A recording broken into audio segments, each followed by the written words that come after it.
According to the data released today, July has already seen the hottest 3-week period ever recorded, the 3 hottest days on record, and the highest ever ocean temperatures for this time of year. The consequences are clear and they are tragic. Children swept away by monsoon rains, families running from the flames, workers collapsing in scorching heat.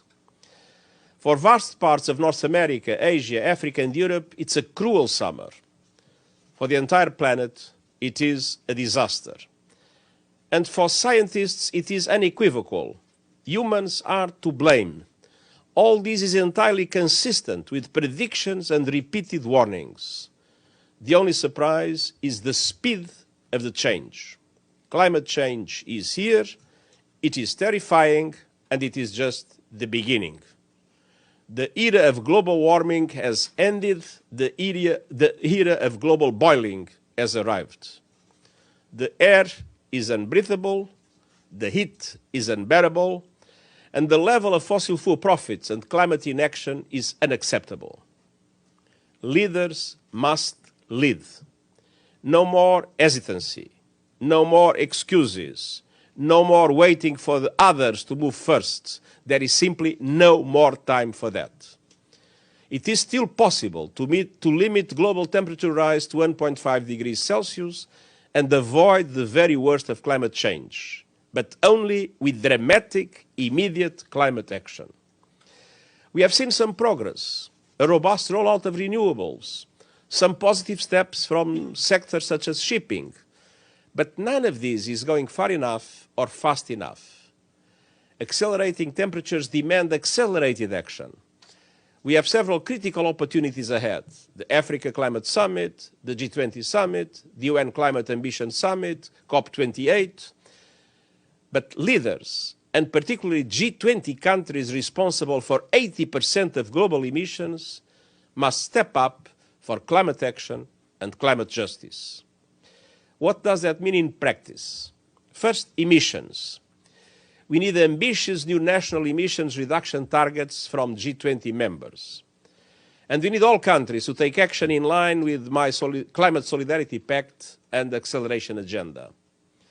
Hitting fast forward so that developed countries commit to reach net zero emissions as close as possible to 2040 and the emerging economies as close as possible to 2050, with support from developed countries to do so.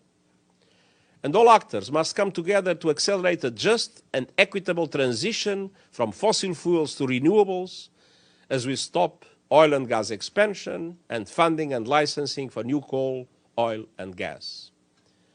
Credible plans must also be presented to exit coal by 2030 for OECD countries and 2040 for the rest of the world.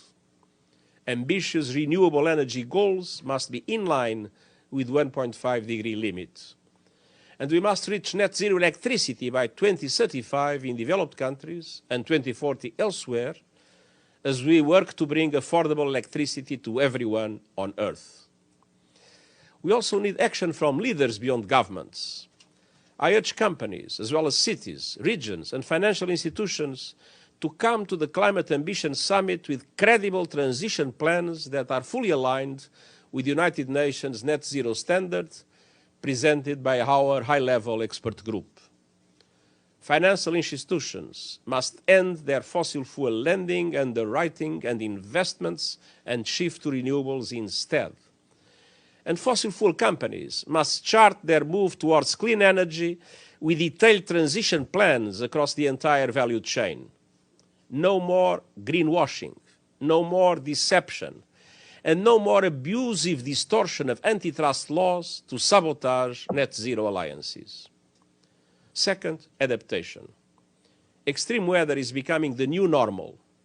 All countries must respond and protect their people from the searing heat, fatal floods, storms, droughts, and raging fires that result.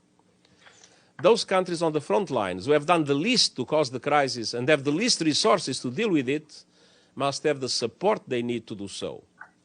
It's time for a global surge in adaptation investment to save millions of lives from climate change. And that requires unprecedented coordination around the priorities and plans of vulnerable